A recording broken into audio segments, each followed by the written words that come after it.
Success point में पुनः आप लोगों का स्वागत है। जैक द्वारा जारी किया गया क्वेश्चन आप लोगों के बीच में फिर हम लोग लेकर आ रहे हैं सक्सेस पॉइंट बसरिया, जो काफ़ी आसान शब्दों में आप लोग के बीच में क्वेश्चन को रखती है। कोशिश मेरी जारी रहेगी जब तक बची मेरी जान है, हर सांस मेरी ये कह रही उड़ने को अब तैयार है। बस है बची मेरे दिल में जो वो सच्चे मेरे अरमान है, मेरे ख्वाब सच होंगे सभी, मेरे दिल की ये आवाज है, मेरे दिल की ये आवाज है।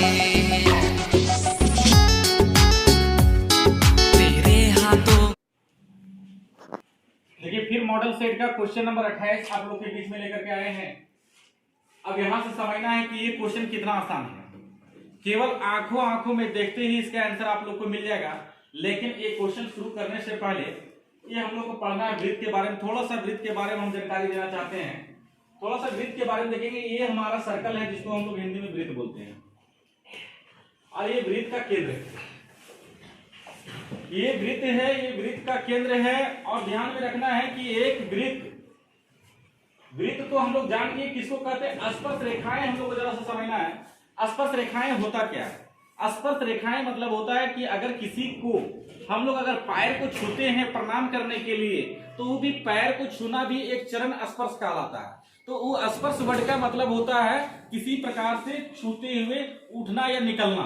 तो हम अगर एक लाइन ऐसे खींच देते हैं एक वृत्त पे, तो ये छूते हुए ऐसे निकल चुका है, और इसी लाइन को हम लोग कहते हैं स्पर्श रेखा। इस प्रकार की स्पर्श रेखा है ये। और अगर हम लोग इस वृत्त पर काफी स्पर्श रेखा खींच दे, ऐसे ऐसे ऐसे ऐसे ऐसे, ये सभी जो है हम लोग का स्पर्श रेखा है। इसका मतलब ये पता चलता है कि एक वृत्त में हम लोग कितनी स्पर्श रेखाएं खींच सकते हैं, तो अनेक हो जाएगा। इसका आंसर अनंत हो जाएगा। एक वृत्त पर हम लोग कितनी स्पर्श रेखाएं खींच सकते हैं, अनंत। अगर कह दिया जाए कि एक वृत्त के दो बिंदुओं से प्रतिच्छेद करने वाली रेखा, अगर एक वृत्त को दो बिंदु पर प्रतिच्छेद करती हुई रेखा निकलती है, तो इस रेखा को क्या कहते हैं, तो इस रेखा को कहते हैं छेदक रेखा। इस रेखा को कहते हैं छेदक रेखा। और अगर एक वृत्त पे ऐसे अगर समांतर दो रेखाएं समांतर होकर के गुजरती है, तो ये तो स्पर्श रेखाएं है ही, लेकिन साथ में इसको कहते हैं समांतर स्पर्श रेखाएं।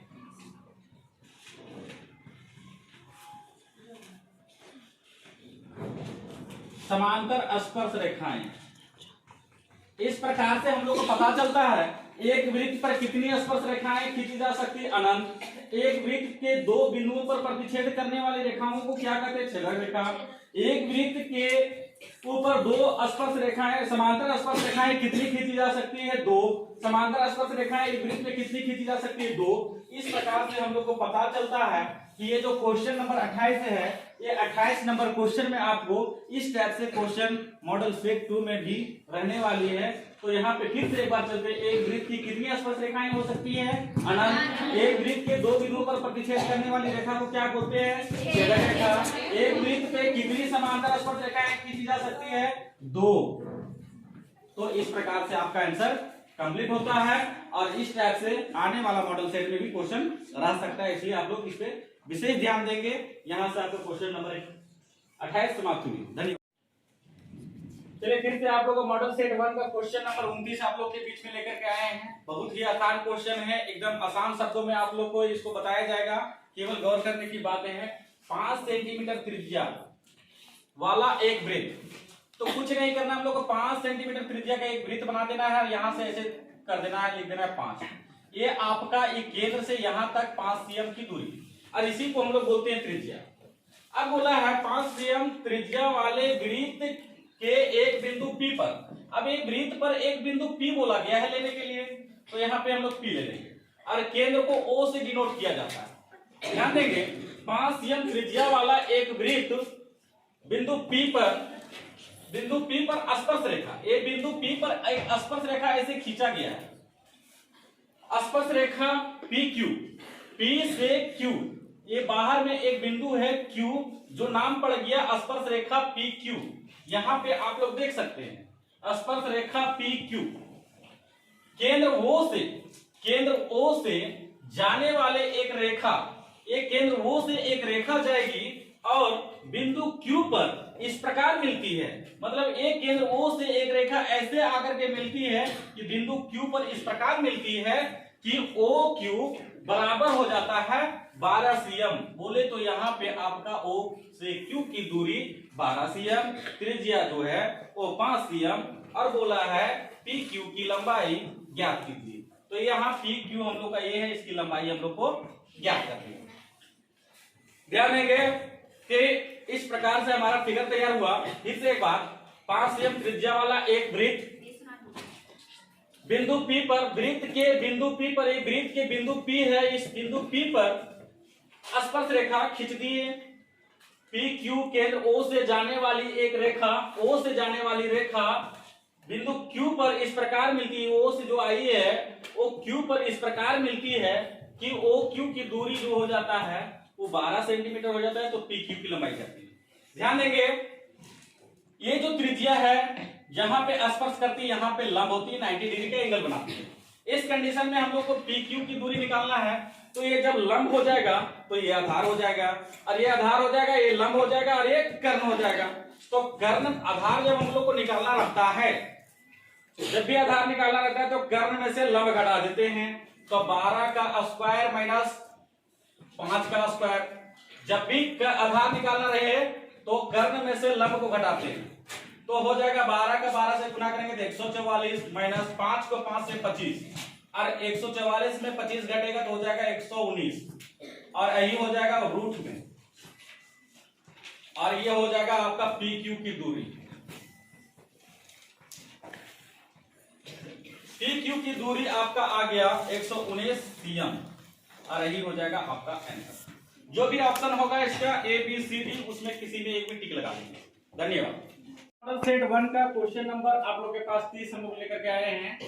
देखिए यहाँ पे क्या है, फिर समझना है, बहुत आसान क्वेश्चन है, बहुत आसान शब्दों में इसको बताया जाएगा। क्या लिखा है, यदि TP और TQ, गौर से देखेंगे, TP और TQ केंद्र O वाले किसी वृत्त, पहले एक केंद्र O वाला एक वृत्त बनाएंगे हम लोग। ये देखेंगे ये केंद्र O वाला एक वृत्त है और इस वृत्त के क्या बोला है, TP और TQ दो स्पर्श रेखाएं हैं। तो एक बाहर में हम लोग बिंदु देते हैं T और यहां से कर देते हैं P और यहां नीचे कर देते हैं Q। इस प्रकार से हम लोग को दो स्पर्श रेखाएं प्राप्त हुआ, एक TP प्राप्त हुआ, एक TQ प्राप्त हुआ। ध्यान देंगे बढ़िया से, TP TQ, TP TQ O केंद्र वाले किसी वृत्त पर दो स्पर्श रेखाएं इस प्रकार है कि कोण POQ, बोले तो O जब भी आएगा तो बीच वाला कोण O समझेंगे, POQ बराबर 110 डिग्री। ध्यान देंगे P यहां से मिला देंगे O, यहां से मिला देंगे Q। इसका मतलब है कि यहां पे आपको 110 डिग्री दिया हुआ है। कोण POQ बराबर 110 डिग्री दिया हुआ है। तो कोण PTQ का मान ज्ञात कीजिए। देखिए ध्यान देंगे, फिर T बीच में आ रहा है तो PTQ, इस तरह से बीच में T आ रहा है कि इस जगह पे हम लोग को डिग्री पता करना है कि इसका मान कितना होगा।